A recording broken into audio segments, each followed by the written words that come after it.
Boxingego here. If you like this video, make sure you hit the like button and also subscribe to the channel and hit the bell icon on the top of your screen to get notified when the latest new content drops. 1. Bob Arum of Top Rank says you crazy if you think Jeff Horn doesn't have a chance against Terence Crawford. Stay tuned. What up, Fight World? It's your boy Ego, and I'm back with some more boxing. Make sure you smash the like button, also subscribe to the channel for the latest and greatest unboxing. If you want to become part of the gang notification gang, please hit that bell icon. Shout out to the super chat, channel donations, the Venmo donations, and the Patreon family. We are working. Now, Jeff Horn just successfully defended his title, so shout out to him in that regard. He just defeated Gary Corcoran in the 11th round. It was a corner stoppage TKO, and it was in Horn's backyard, Brisbane. And it's on to the next thing. Now, I made videos in the past. The WBO gave Terence Crawford, since he had the WBO belt at 140 and all the other belts for that matter, since he was undisputed, and he announced he was moving up to welterweight, they gave him a good ranking. He's #1 mandatory for the winner of this fight. Now we have an outcome. We know Jeff Horn won the fight. Post-fight, Bob Arum had some things to say. He says Terence Crawford is one of the best fighters around. But anybody that says that because of Crawford's skill set that Jeff doesn't have a chance is crazy. This is going to be a very, very competitive fight. As far as skill is concerned, I would favor Crawford. But as far as strength and size are concerned, you would have to go with Jeff.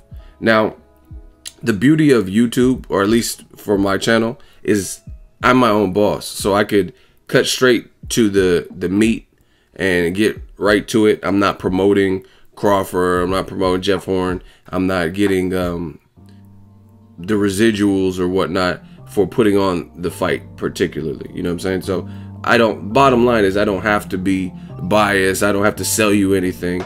And if that's what Bob Arum thinks, in my opinion, call me crazy, because I easily picked Terence Crawford to beat Jeff Horn. No, I guess I won't say easily, because there are a few factors, but I definitely, that's a better word, I definitely picked Terence Crawford over Jeff Horn. And I'm not going to, until the fight's announced, and you know what I mean, it's not going to be worth my time for me to really go in depth with an analysis and give you guys 7 reasons. So I just want to see. It looks like everybody's on board.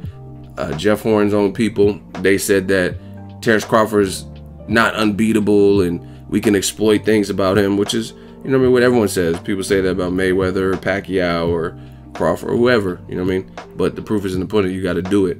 And I'm looking forward to seeing this. They're talking about this fight happening in March or April. I want to see how Crawford looks. Again, to me, this is when Rigondeaux moved up to fight Lomachenko, or a great fighter like Terence Crawford is moving up to welterweight.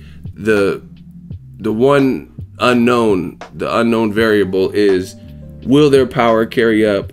Will their speed carry up? Them putting on maybe some more muscle or whatnot, extra poundage, pause. Will that influence their style in any way?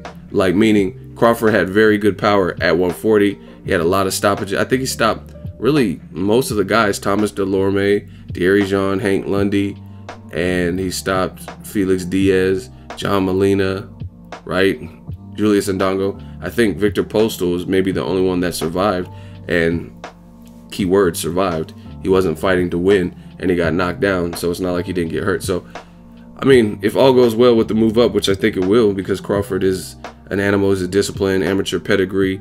He has the right people. Shout out to Bomac. Shout out to Omaha. I think he has the right mentality. Like, unlike let's say a Broner. No shade to Broner, but we know Broner. Broner just dropped a mixtape today. As far as I know, Terence Crawford ain't dropping any kind of mixtapes or nothing. His life is his family, and his life is boxing.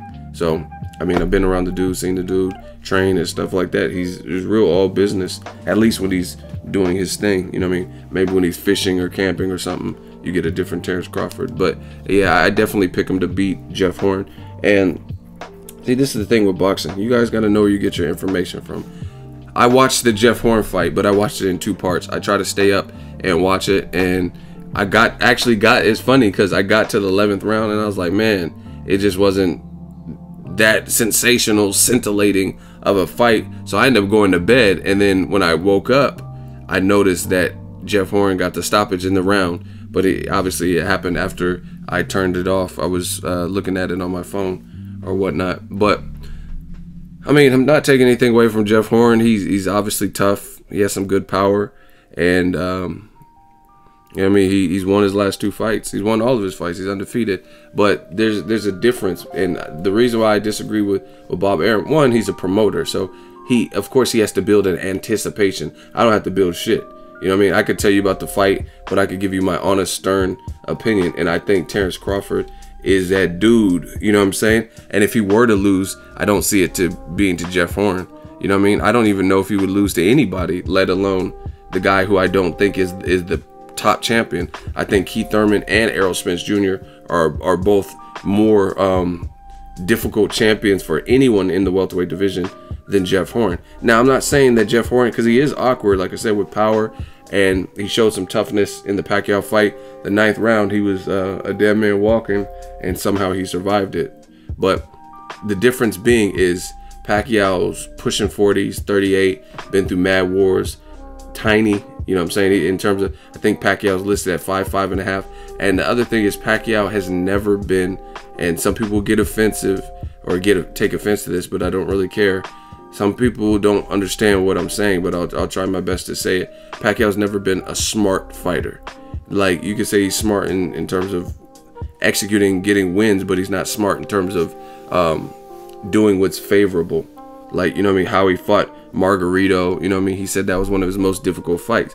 He fought a bigger man, but he fought him mad aggressive. That's just his style. You know what I mean? And from watching boxing and breaking down boxing, I really feel Pacquiao did himself some disservices in his fight with Jeff Horn. It looked like he was kind of underestimating Horn early, because I remember Jeff Horn was like coming and looked like he wasn't coming to lay down in those first 2 rounds, and then Pacquiao got hit with some stuff, and then he was like smiling and stuff, like thought the shit was cute, but Jeff Horn was really coming to win. You know what I mean? So props to Jeff for that. But beyond that, I've seen things from a technical aspect, like, for example, Pacquiao's no Mayweather in terms of fighting off the ropes. That's not his bread and butter. That's not his sweet spot. Yet he was allowing Jeff Horn to bull him back and burrow him back into the ropes. And that's not the shorter man, and you getting trapped and pinned against the ropes to a guy who's that strong, and a guy who's like roughhousing and using his head and coming in with his head and stuff it's not what you need to be doing. You know what I mean?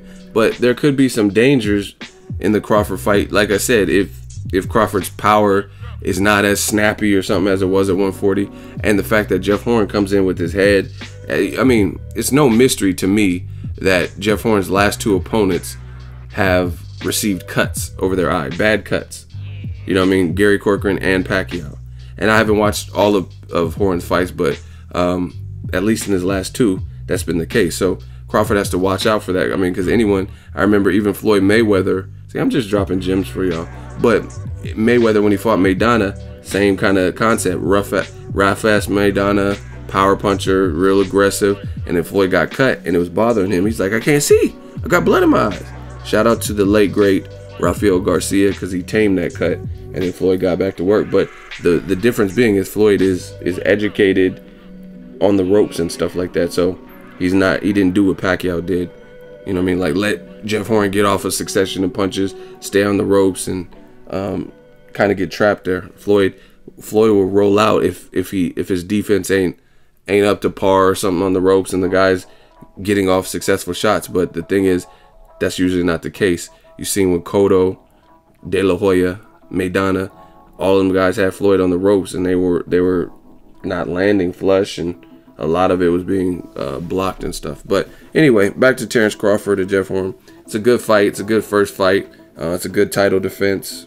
Crawford, like I said, if he looks like the same fighter at 140, I definitely pick him to beat Jeff Horn. So if Bob Arum wants to call me crazy, then it is what it is. And you know, it's so funny because Bob Arum says, I just told you the quote, he says Terence Crawford is one of the best fighters around.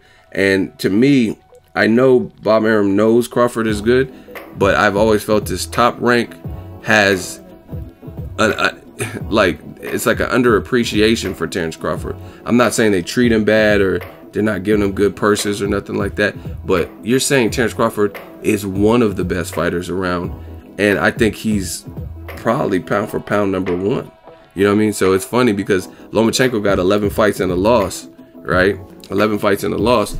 And Bob Arum is going crazy like, yeah, this guy is Muhammad Ali. I've worked with Muhammad Ali and Lomachenko.